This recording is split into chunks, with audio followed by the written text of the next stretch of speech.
So I'll start with you so Brinson can get his mind right. Let's just take a large overview. What was I think I know the answer, but I'll ask you, what was the biggest play of this game for you? Well, I mean, obviously, it's the Bradbury defensive pass interference or defensive holding, whatever they ended up calling it.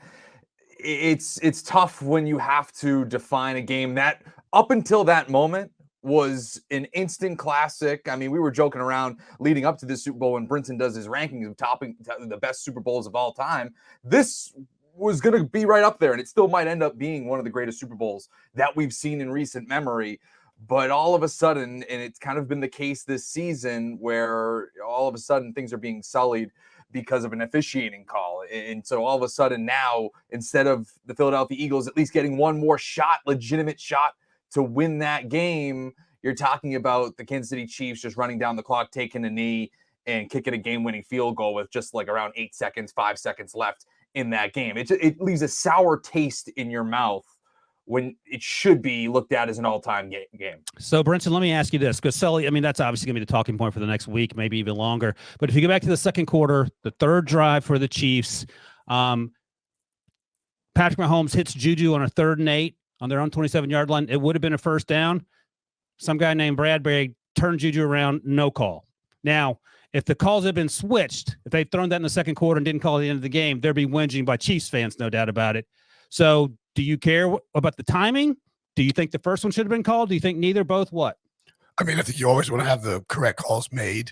To me, the problem is, I'm going to turn my volume up a little bit so I can speak softly, is that in that moment, it's the 3rd down. The Eagles have got them in a position where if they throw an incomplete pass, it's going to be Philly ball, or they're going to try and throw a touchdown.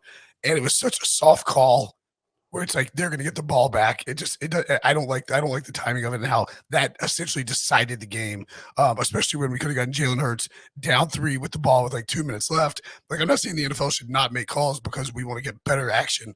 I'm just saying that, that's not the time and the place for that call. You want to get all the calls correct, but that's just not where you make that call. Right. I'm with you, Will. I do think go ahead. I thought the refs did an overall very good job in this Super Bowl.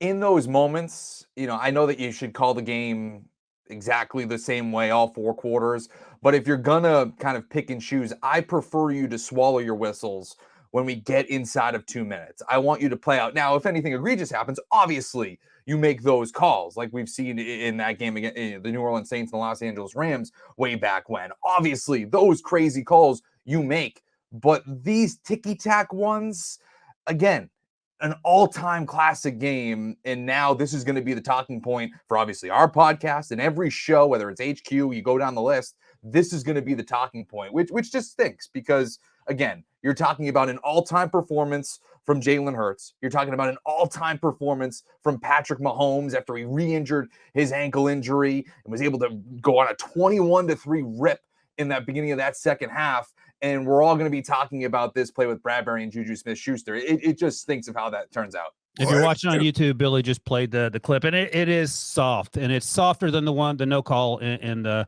3rd drive that I mentioned just a moment ago.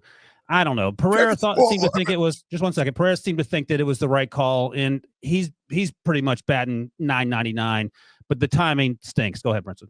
I was just saying, one, you could look at the clip too, and you can see Juju was like pushing off with an arm bar too. Like you could say that, like, it's just going both ways. And the other thing I would say about this is that flag just doesn't fit in the context of how these officials called this game throughout the course of the game. And I think it's one of those things where, like, I don't think anybody think. I obviously don't think they're scripted or they're biased towards the Chiefs. But given what we saw at the end of the Bengals game, where they got a really close penalty that gives them a chance to win in the AFC Championship game, and then the same thing happens at the end of the Super Bowl when you have this team that's very popular with the most popular player in the league, the MVP, first guy to win MVP and Super Bowl MVP and the Super Bowl since Kurt Warner in '99.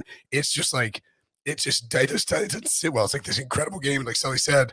It's just like that. It's just a sour taste in our mouths. And the thing is, too, well, real quickly, Wilson, I mean, you look at that play, and it'd be one thing if Bradbury's grabbing the left arm, or he's even grabbing the towel that's in the back of Juju Smith-Schuster's pants. Like, if you see a full hold or anything along those lines, it's just even a little bit egregious. You feel a little bit better about the call. It kind of just felt like he was just having a hand on his defender to kind of feel where he was going. It did not feel to me like it was impeding Juju Smith-Schuster to make any breaks that he was going to do. By the way, Billy's slowing this thing down like there's a Zapruder film. If this were the other way around, he wouldn't even be showing this stuff. By the way, also worth noting, I said this, I don't know if it was last podcast or at some point during our conversations in Phoenix, but Carl Sheffer's crew, the ref, and his crew called on average 13 penalties per game this season. They only got 8. And I said in one of my bold predictions that they would get under that number. They got under the number, but there might be a call that affects the outcome. I don't know if this qualifies. I think you two seem to think it does.